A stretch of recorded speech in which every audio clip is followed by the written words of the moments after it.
2017 movie, Dave Made a Maze.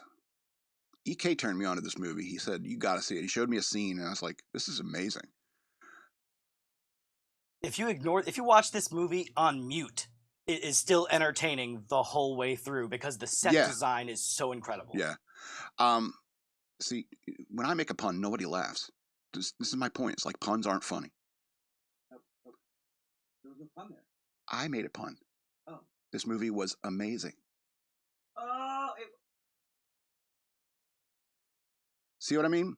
It went over my head. It went over my head. I know. A lot of things do.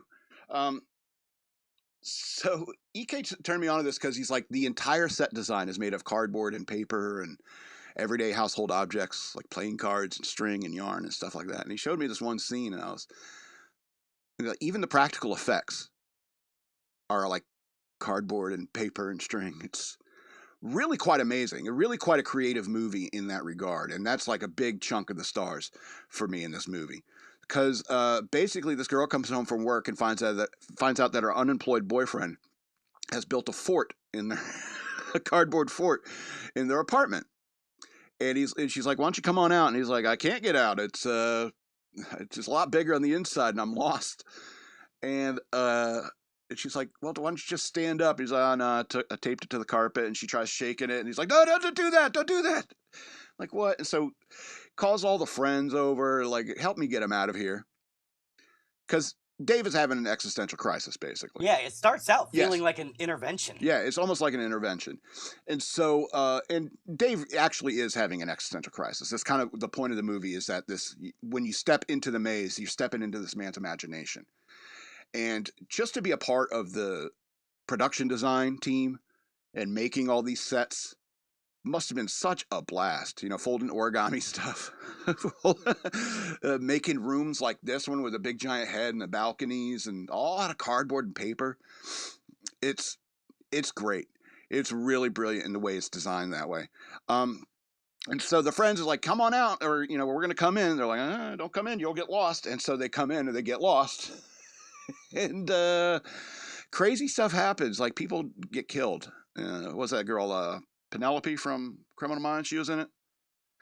And that was the scene EK showed me, is that when she, spoiler, gets killed, her head comes off and like all this paper, red paper. It's a very creative movie in that regard. However, there are some things that I did not like about it. All right. There's a character who is the director.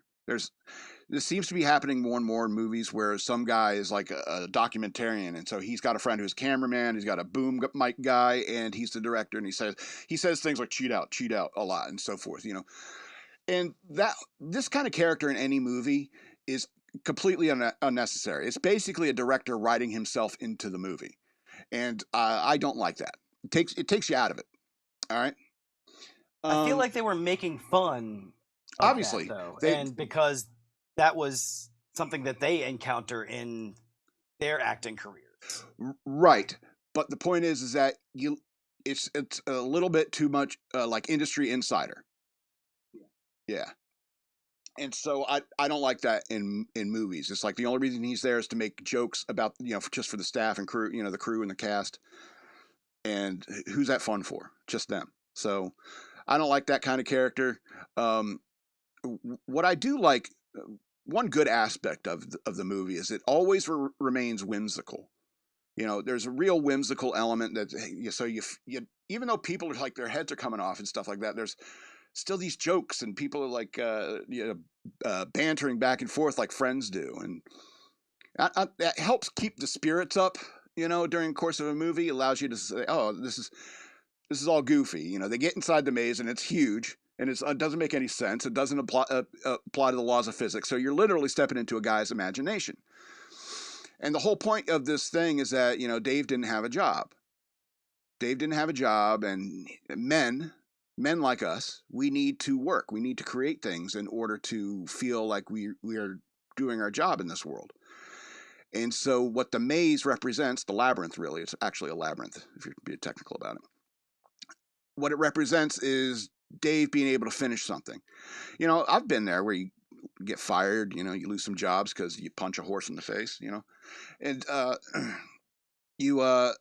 you feel like, I don't know, what am I doing with my life? And it's like, have I wasted the last 10 years working at this? You know, and so it can be quite soul crushing and existential. And so what the labyrinth represents is Dave wants to finish the labyrinth before he destroys it. And the whole point of that is that it's like, I never finish what I start. You know, I feel like I never complete anything.